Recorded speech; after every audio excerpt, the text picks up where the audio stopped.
Hey everybody, so I'm just doing a bit of a work in progress today. I primarily have my Iroqoius Musket and Tomahawk Indians complete.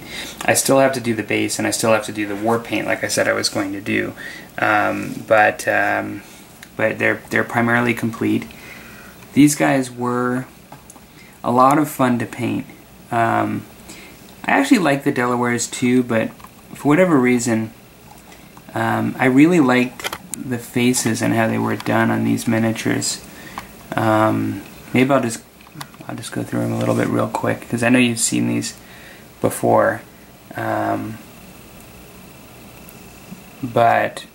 I felt that there was just a lot of character in this batch. I mean, the others were good too, but I just felt these ones stood out a bit.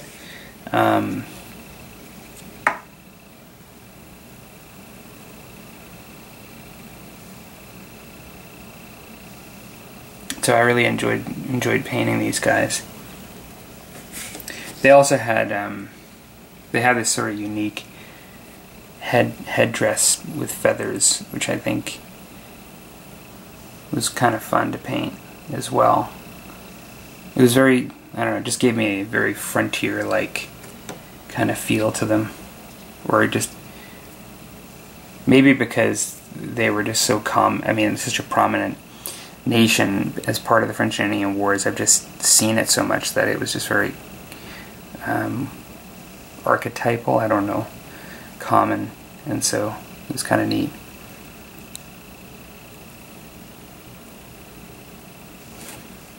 I also did a little bit more with the feathers that were on them rather than just have them as plain. I did that, you know, I would put either some black detailing on them or red detailing just to add a little bit more.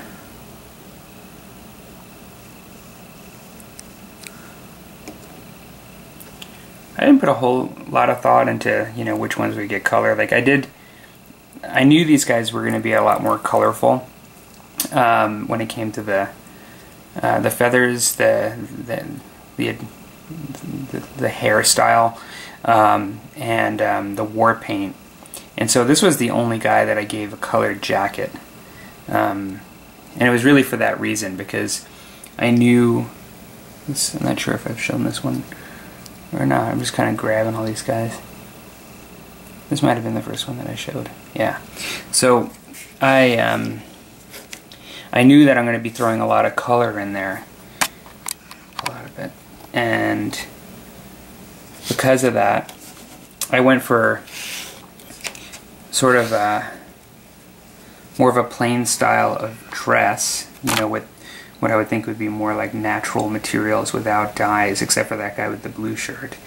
And then a lot of the color is coming in with sort of the bands on the arms, and then also war paint that I'm going to be putting on. It also gives them a bit of a continuity, which is kind of cool too. I kind of like that.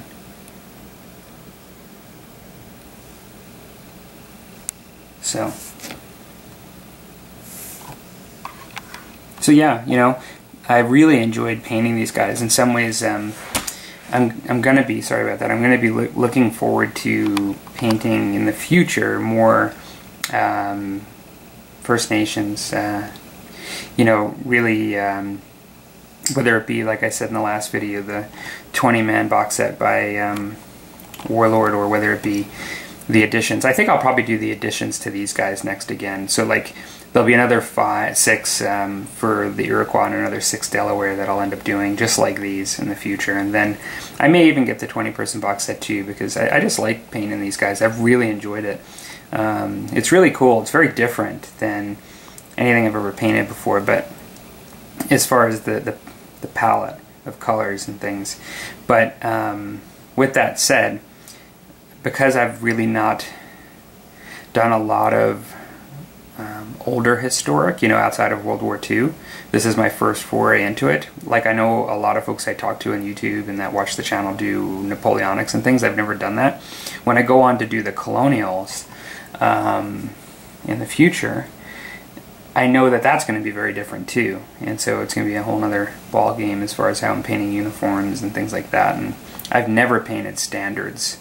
I mean, in GW I've painted for 40K some standards, but never putting like real flags and gluing them and all that kind of stuff. It's going to be completely new for me. So, alright, well, hope you guys are liking the way they're coming out so far. And it's Canadian Thanksgiving, actually. We celebrated quite a bit earlier here in Canada than in the US. And so I will likely not have videos up until next week where I'll finish these guys off. Okay, see you later everybody. Have a good weekend.